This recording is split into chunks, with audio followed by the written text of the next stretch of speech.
And welcome everyone to another episode of Big Life Mindset, the podcast that is designed. Geez, I can't even spit it out. The podcast that is designed to help you live a life you love, so you love life more.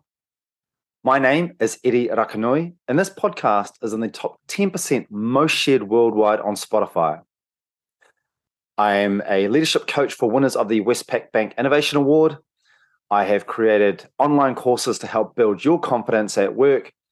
I've won numerous public speaking awards at Toastmasters, but above all else, I absolutely love the life that I live.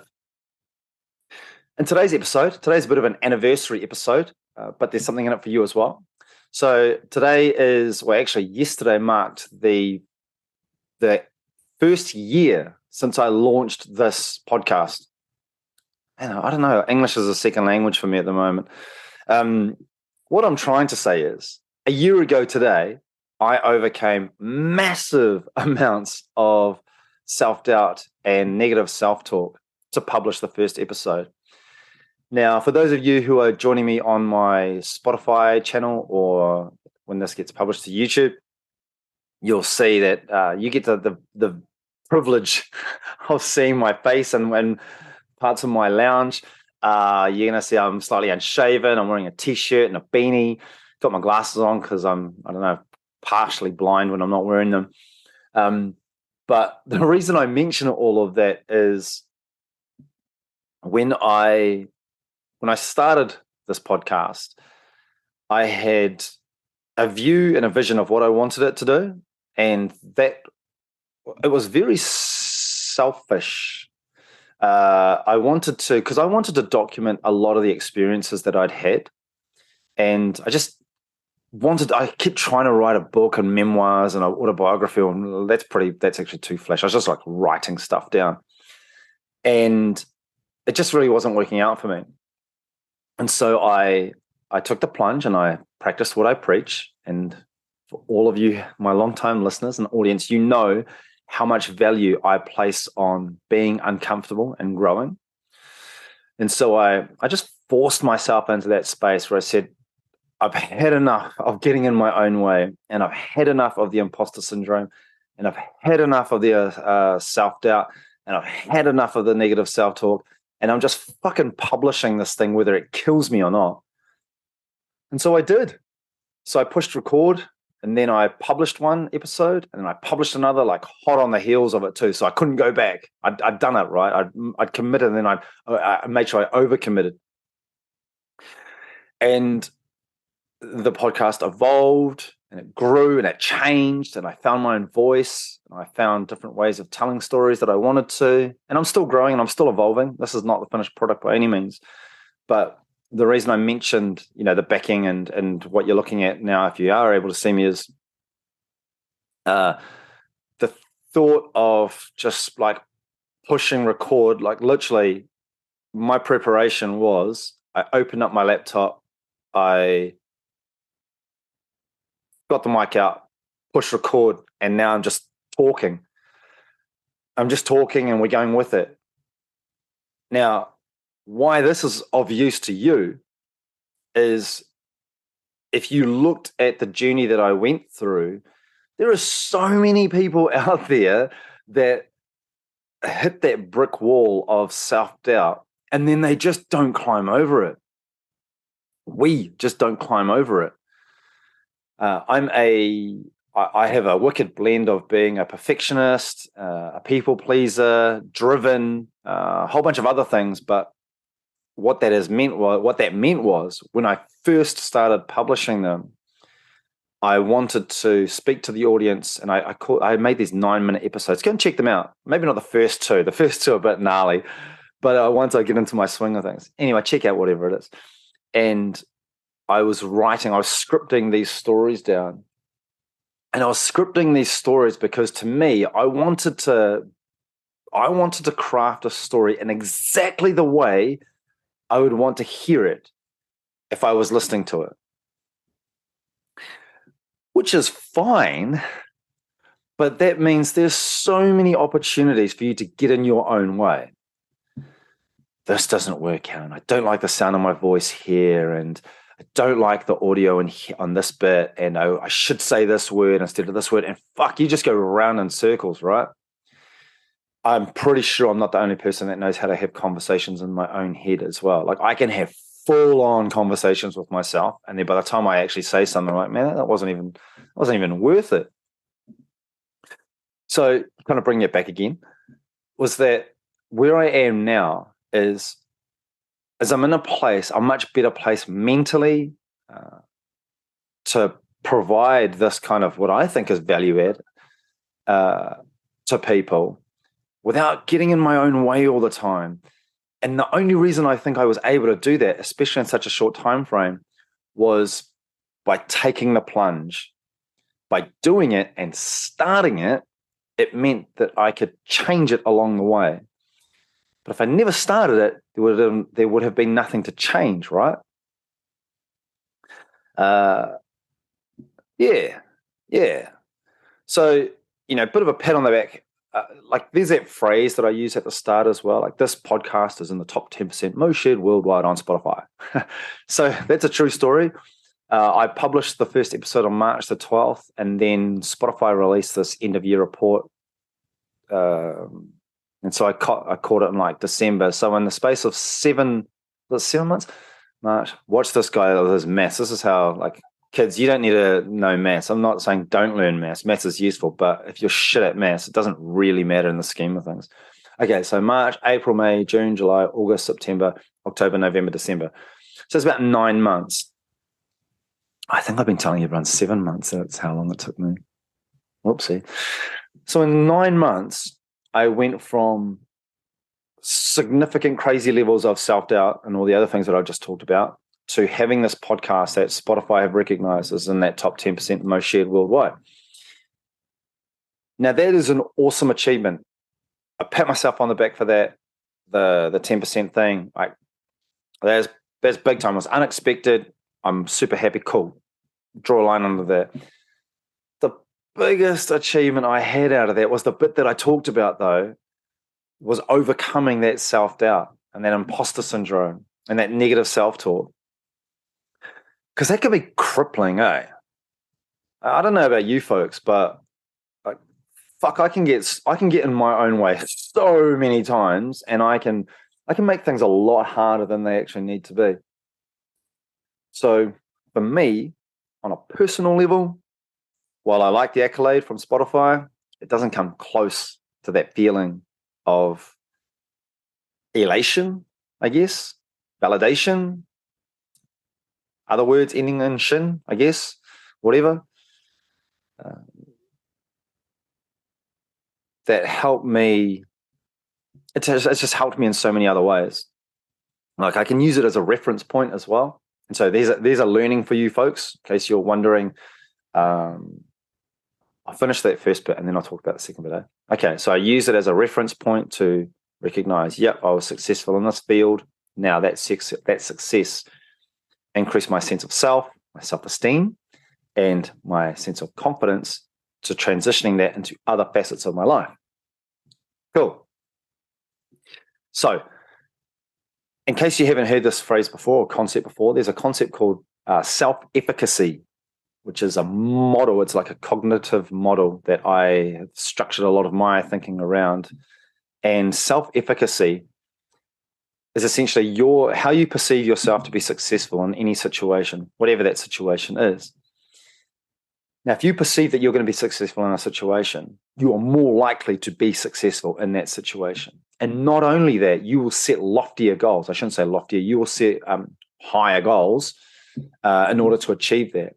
People with high levels of self-efficacy set higher goals, and they also persevere at something for longer. They don't take on feedback they have an awareness of not taking on feedback personally.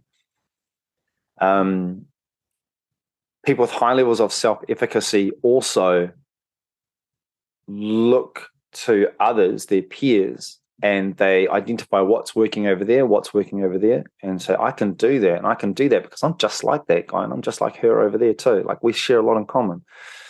So the reason I'm mentioning all this, man, that's my phone ringing. I've actually got to push pause because it's the bank. It's the bank. I'm going to ask them for money, and they're going to give it too because I'm confident. Stand by.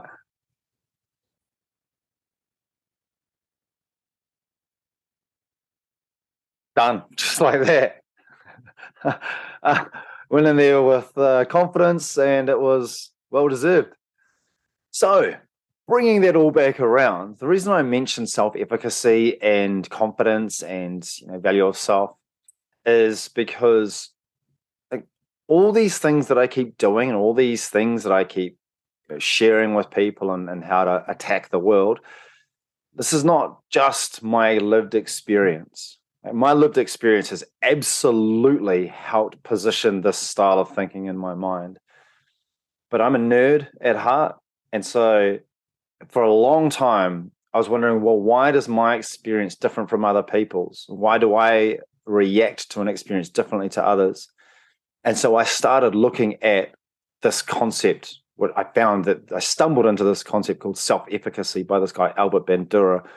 And it basically spoke so much to so many of the things that I'd been questioning, like why does my self-confidence look differently to this person?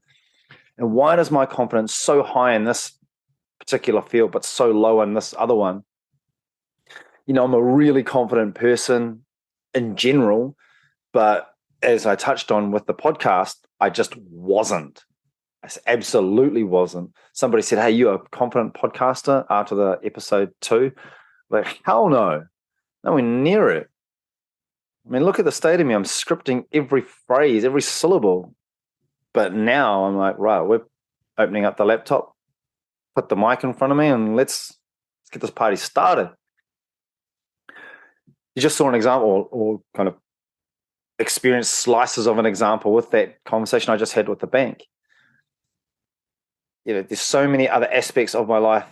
Dealing with a bank, I might deal with a bank once a year if I'm unlucky. No one likes dealing with banks. No offense, bankers.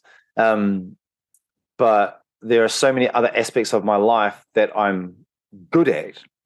I'm a strong communicator. I have a wide range of interests. I'm confident. I'm empathetic. Dash of charisma in there. It's these things where I am taking a strengths-based approach. So what are these things that I'm good at?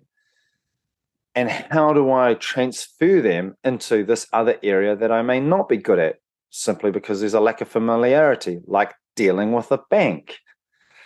So I use all these other bits that I'm confident in, and then I'm just pulling them across to this area that I'm either not, let's just say I'm not confident in it.